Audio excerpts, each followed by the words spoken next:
Awesome. Oh, hello to Chile. Oh, where are you Hey, actually? Hello. hi, Pat. How are you? Fine, Good evening. fine. So, where are you actually?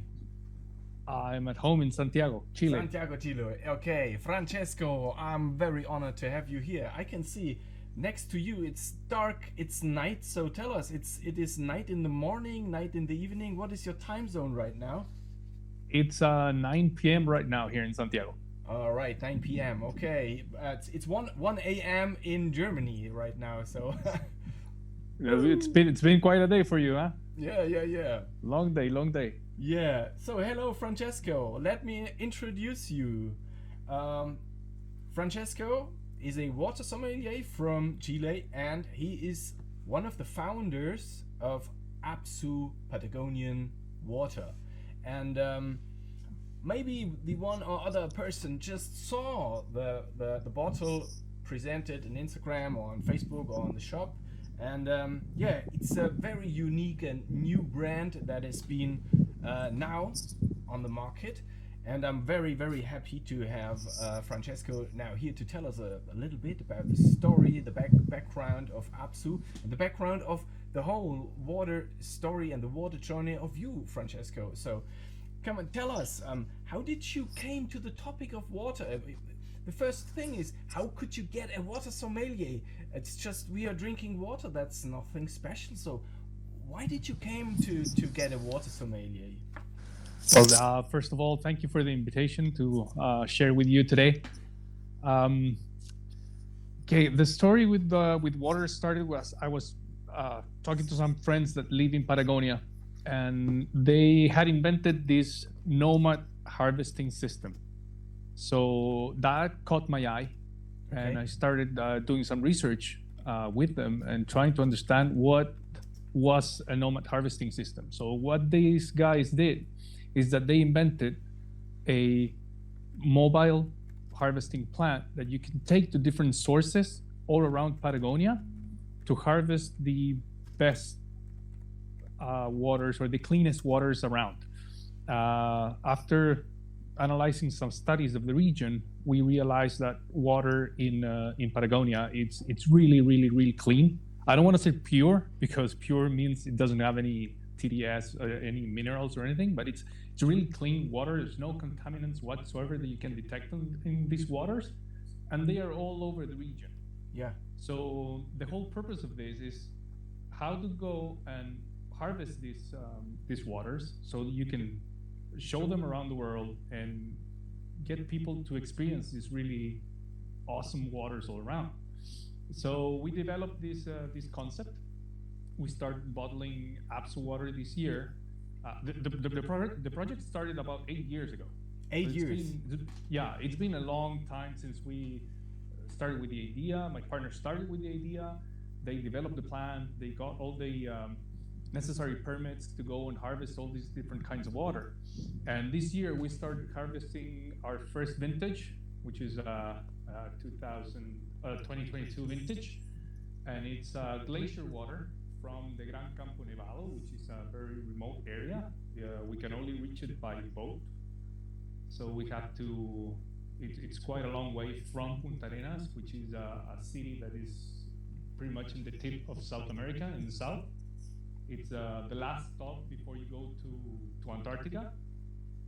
And so, yeah, this is the first year we started with this vintage. And in order to understand what a premium water was, or how to show the world what these waters are about, I decided to go into and get a little bit more information, trying to get a little bit more training on what really water is. And I found the Fine Waters sommelier course with Martin Cleese and Michael Masha. Um, a little bit before that, I went to the Stockholm Fine Water Awards, and that's where I met Millie, Okay. Yeah. your partner. Yeah. And that pretty much kickstarted the whole process of me getting certified as a water sommelier. I started understanding what this fantastic world of water is. It's it's something way bigger than I thought it was going to be. And now it has become something really special. I'm already in touch with 2 other people that are getting certified here in Chile right now. So it's becoming more and more popular. So yeah, that's a little bit about how I started with in the water industry and bottling this amazing water from Patagonia, which is the APSU Origin Water. Your nomad harvesting system, I think I never saw it at another plant. So I think it's very unique to you and your partners. Is there anybody else who is harvesting in that kind? Not that we know of. Basically, to have a mobile plant, it's not easy to get certified internationally, and that's pretty much the reason why there are not many bottlers that are working this way. Yes. There are some other producers that actually go and harvest water in different locations. You've got Svalbard, who's got a very neat concept like that, when they go and harvest glaciers that are floating in the northern hemisphere, and then they bottle that water. That's the closest I've found. But in APSU Origin Water, what my partners created and what we have developed so far, it's quite unique. There's no one around with something like that. Just for the audience, Jamal Kershi from Svalbard will join us at European time 20.30, just to know that. Yeah, it's from the concept. It's maybe the same from the concept how to harvest, and you are both working with those glaciers, and the Svalbard is from the north, and you are from the deepest south, so this is something which makes me goosebumps, you know? When I came into water, I just thought, okay, we have the Alps, and the Alp region has amazing waters, and this should be enough. But then I found out that we have waters across the planet, and you know, for me, it's sometimes a little bit like magic. When we think about where does water come from, Milan and I, we created that word cosmic juice. Maybe it's still here, but we are working with the word cosmic juice because whatever the people might think or tell, the water comes from outer space. It came to our planet anyhow, and now it's here. And there are 99% we cannot use because it's inside the oceans and it's full of salt, so we can't use it. And the drinking water is so limited on our planet.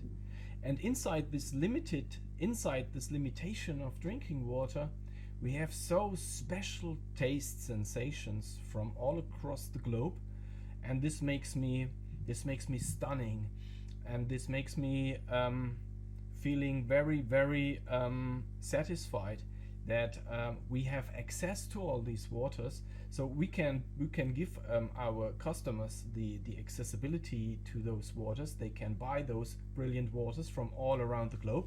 But today we have this very special World Water Day, and at the World Water Day, I think we have to talk about the topic of that there are so many people which don't have access to clean water, which don't have access to healthy water. And I want to ask you 2 questions.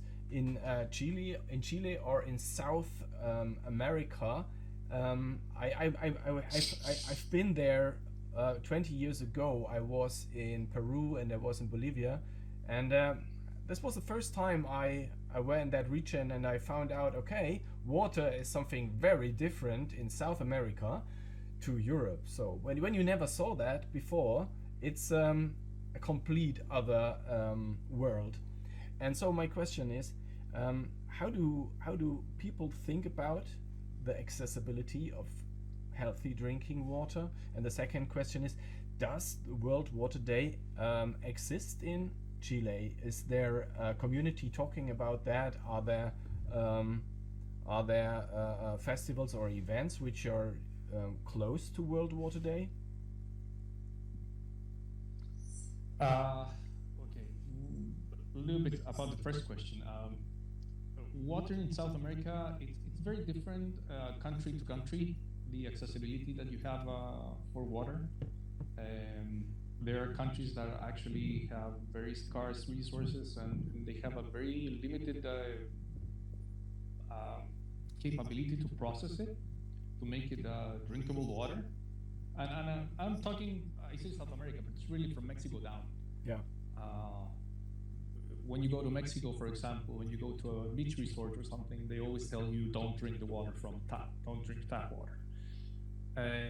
Here in Chile, I believe we're very lucky on that sense. On many parts, I live in Santiago. Water in Santiago, it's good drinking tap water. Many cities, many of the cities are have a good quality of water. Especially when you go to the south of Chile, you have you can manage to get a hold of very nice water origins over there. So water is okay. On the north, we are having a little bit more problems with that. We have a very large desert. I don't know if you know, but the Atacama Desert in the north of Chile is the driest one in the world. And we're struggling right now. There's a shortage of water. Now there's been talks that we're going to start rationalizing water a little bit in cities, and a lot of water is not going to be available to, for example, water your gardens and stuff like that. Many of the orchards and farms that were a little bit on the north of Santiago, now they are gone, or they have barely any access to water. So it's an issue that the government, the people here are talking about, not specifically because it's World Water Day. Actually, here in Chile, I don't know in the rest of the world, but here in Chile today, we are commemorating a day of the Down syndrome awareness. So that's pretty much what people are talking. But the water subject is something that it's on the news and people are talking about it every day. Especially because we're a farming country and we have a lot of mining, and those resources are very scarce right now, and all these industries, they use a lot of water. Yeah. So it's a topic that is being dealt with daily, but with no real answers right now.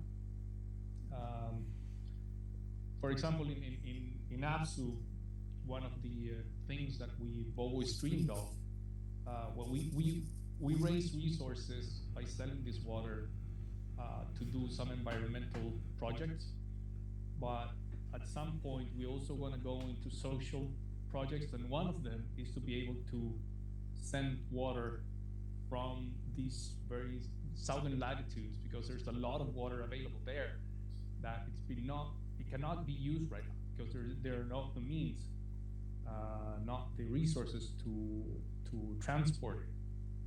So that's one of our goals. Eventually, we hope that we can raise enough resources to get some of the water, make it available to some communities that actually need it, either in the north of Chile or maybe other places, maybe Africa or places that are struggling to get drinking water. That's crazy because,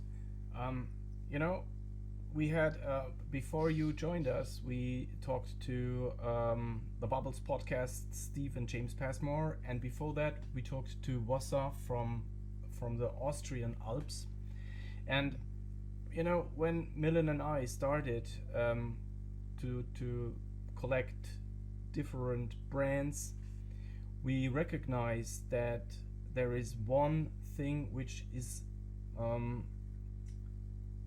how can I say, one thing that every brand has, or most of the brands, is they are familiar small teams with social goals, or with a vision, or with a mission. So, and this is a real big difference to to the big major brands out there. So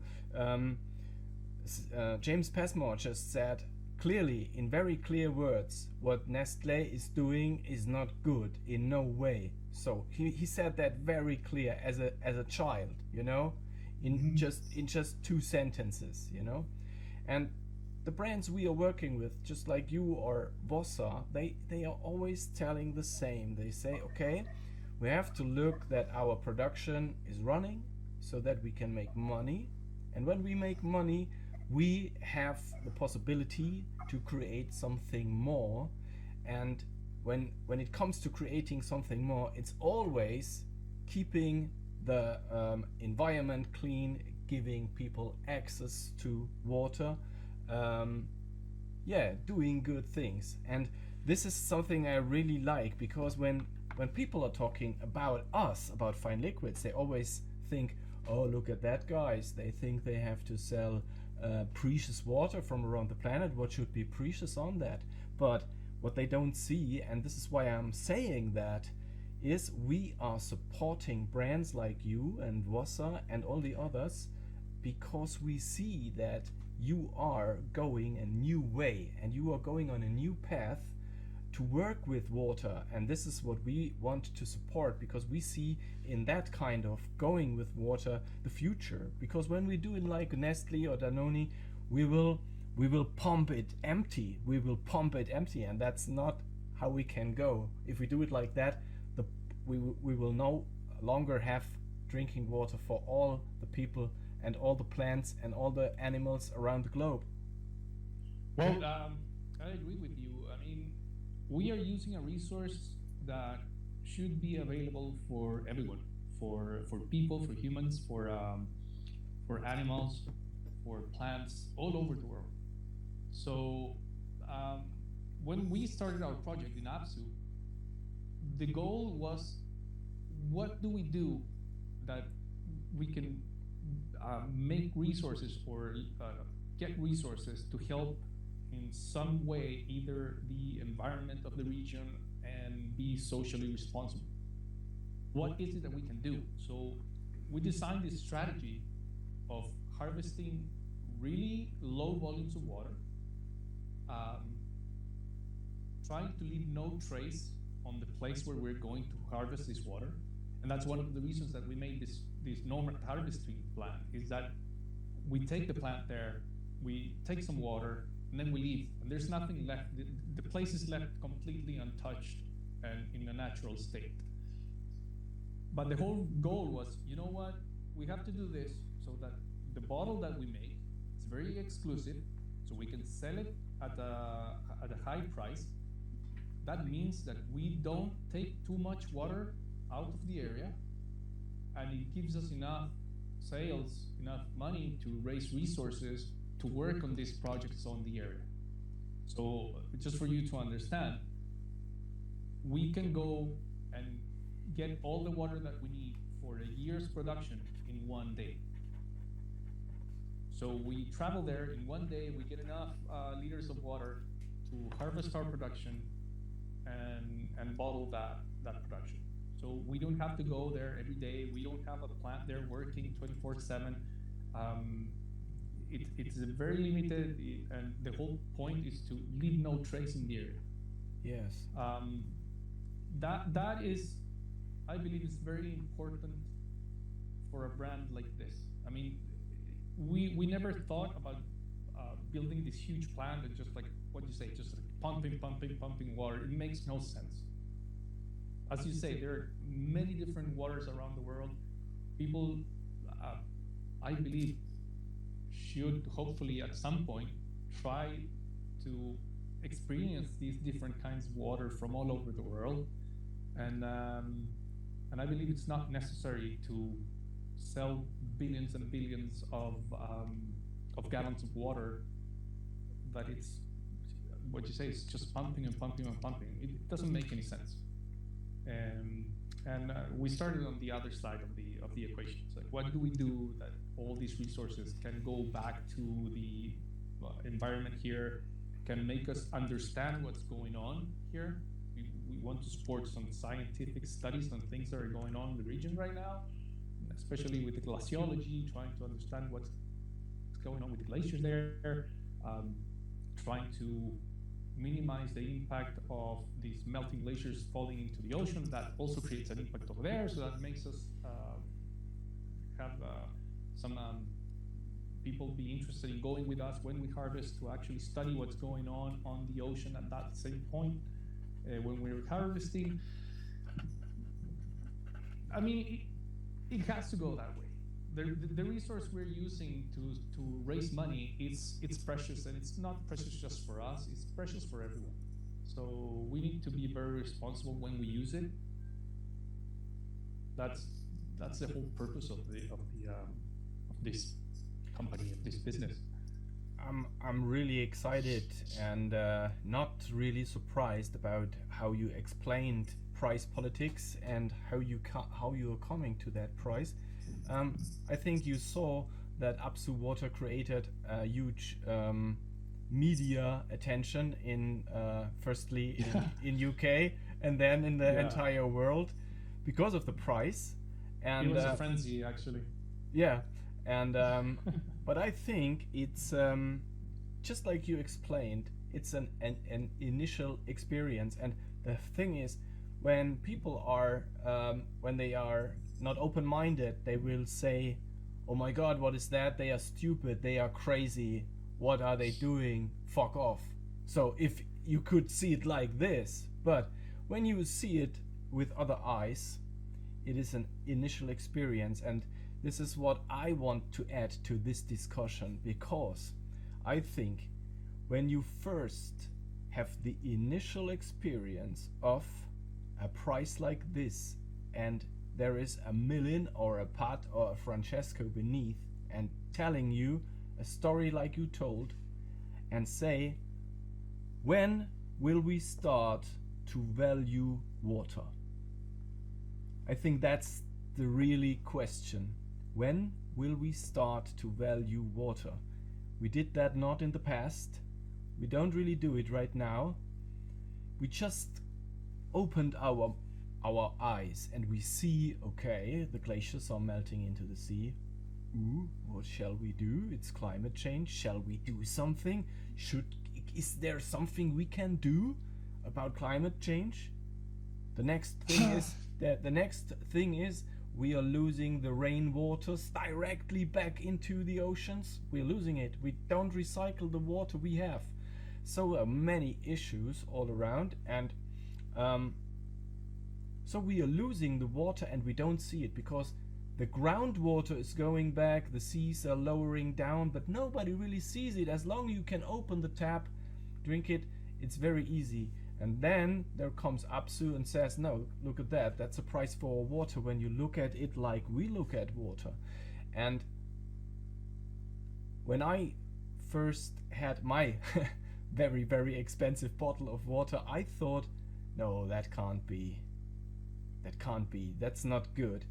But this is years ago, and then I found out there are so many people which are buying at Fine Liquids, and they are buying waters in a range between €1 to €1,000, but the very high priced ones are 1% of the range, and in between we have waters which are not cheap, and they are bottled by hand, they are made by hand. The sources are looking for the environment, looking for the spring, and that all is, what is that making? It makes a higher price because everybody is looking there for. And you cannot compare this to the Nestle water or the Danone waters, which are already just been pumped. And this is what the people did not see in the past years. And I think they will recognize it more and more, that water is not just water, and we don't have so much water that we can waste it every day. No, exactly. I mean, we need to take care of this resource, and we are realizing that now that we have access to all this information, and you can see people posting things online all the time, and you can see the reality, not only on the news, but being documented by day-to-day people everywhere. and you see how people are struggling. You see how crops are struggling. You see how industries are struggling because they cannot find these resources, or they're running out, or lakes are drying, or glaciers are melting. And we need to understand what's going on there. People talk about climate change. There are people that refuse climate change, and they say it's just like a climate shifting. There's people that actually are skeptical about what's going on. They say, you know what, it's a natural process, it's going to happen, and then we're going to have glaciation again, and it's going to be going on like this forever and ever and ever. And the truth is, we need to make more efforts to understand what's going on with the cycle of water, what's going on with the cycle of climate. And that's one of the purpose of what we want to do is we want to raise resources, not only to plant a tree over there in Patagonia, not only to do something that's considered preserving or rehabilitating the environment, is that we need to do scientific research. We need to discuss what's going on with real experts that can actually have access to all these glaciers and all these spots that are really, really, really complicated to get to. And if we can help on that, that's our goal. I mean, we need to understand what's going on with all this. Yes. We need to be able to study all what's going on. And Yes. And I believe that's something that all these small producers are having a focus on. And it should have happened many years ago, but I'm glad that it's happening right now, and I'm glad that it's part of the core conversation with all the small producers I've known. They all have this in the retina. Yeah.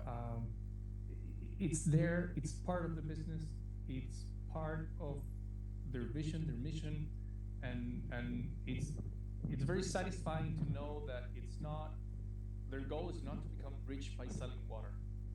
That's the most gratifying sense that I get from this community that has become around these premium waters that are being harvested or pumped or bottled all around the world.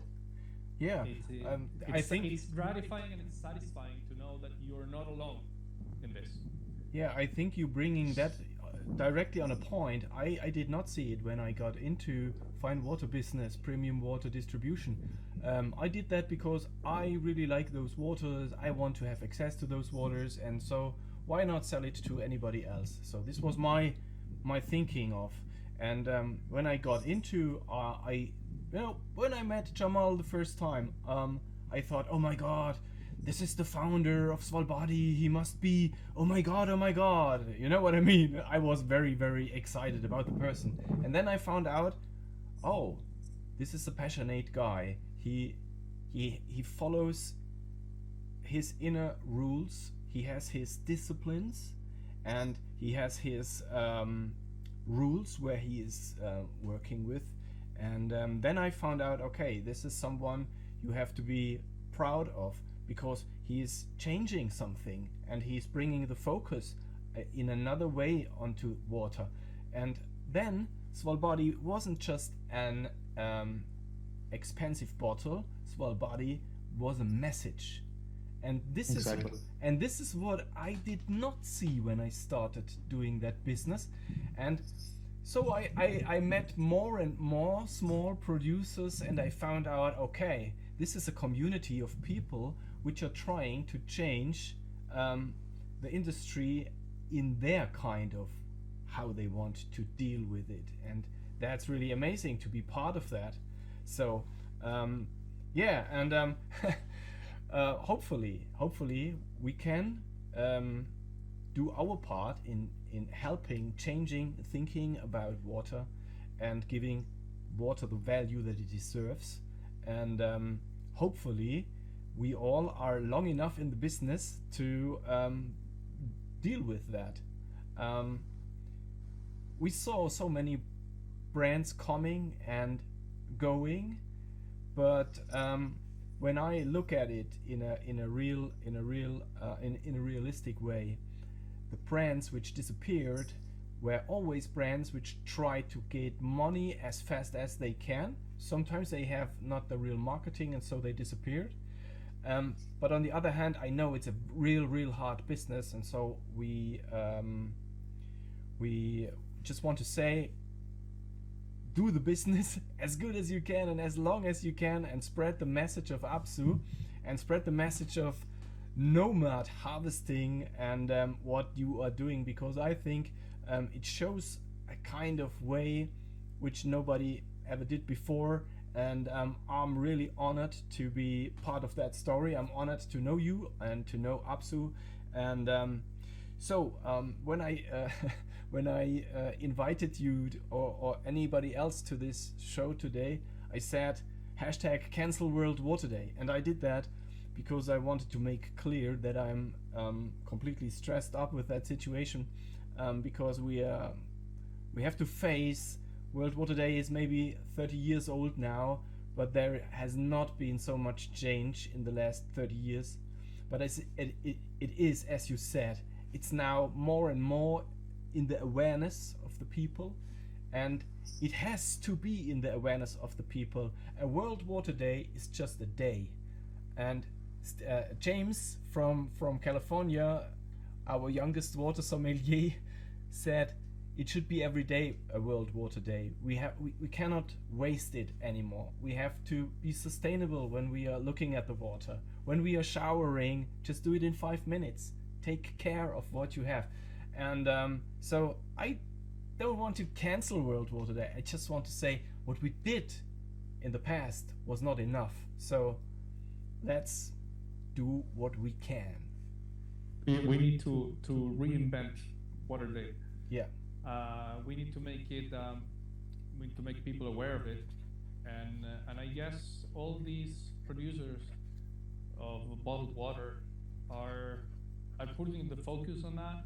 And what Milan said about APSU water in some of the interviews, that actually some people even got enraged because of the price of the bottle and everything, is that it gave us the possibility to talk about it.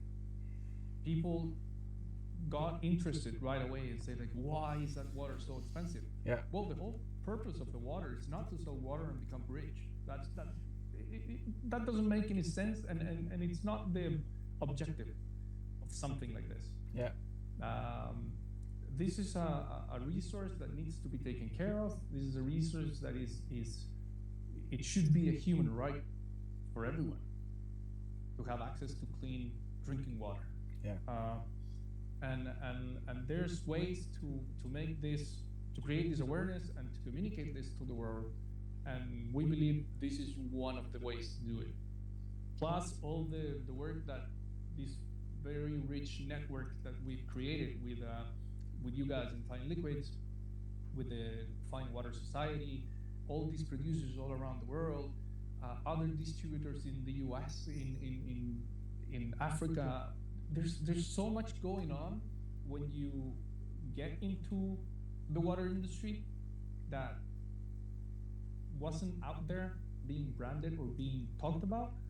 And for me, it was a really nice surprise to come into this industry and see what's going on, which I don't see it happening in any other beverage industry. Mm-hmm. You don't see it in the soda or the wine industry or the spirits and stuff like that. That doesn't really happen over there. This one, it's gratifying because the focus is on, we are selling a resource that we need to take care of, and that actually encourages us to move forward and to make it better, and to create this awareness and communicate and show this product to the world, and make people understand that we need to do something to take care about water everywhere. Yeah, clear words. Francesco, I thank you for participating in our live stream, and since Corona, I did not do these virtual meetings before, and now I'm talking to you, to Chile, and a few minutes ago I talked to California, and we will do many more countries in that live stream than in the next 20 hours, and this is something I'm really excited about, and yeah. So thank you so much for having you here. Thank you for the invitation, and we're very happy to be working with you and Milling over there in Fine Liquid. So all the best to you. Let's keep on growing, and hopefully we'll do things the right way, and this will go on forever. So yeah, I hope so. Thank you very much again, and enjoy. Have a good day, and I hope all your conversation, all your interviews go as good as this one. I loved it. I loved being here. So Same to me, Francesco. Very nice. Okay, have a good night, and we will see us again, hopefully soon. Hopefully. Yeah. Take care. Take care. Bye bye. Ciao. Ciao. Awesome. Awesome. Das war Francesco von APSU. Für alle, die APSU nicht kennen, APSU ist eines der aktuell teuersten Wässer, welches es gibt. Und zeige euch das mal hier.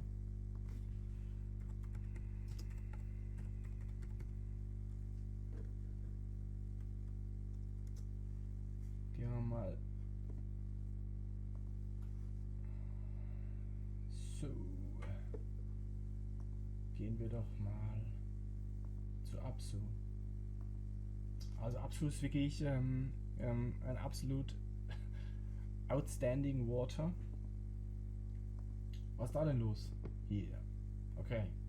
Ein Wasser aus Chile, Patagonien. Eine außerordentlich hübsche Flasche. Ordentlicher Preis, wie wir eben besprochen haben.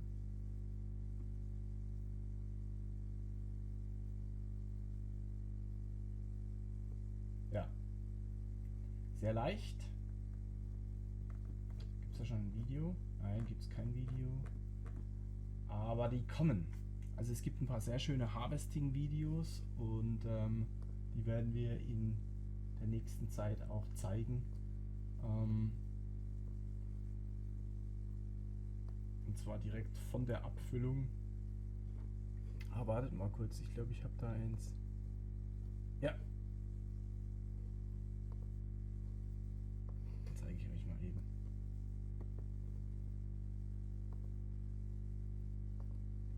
Hier. Seht ihr das?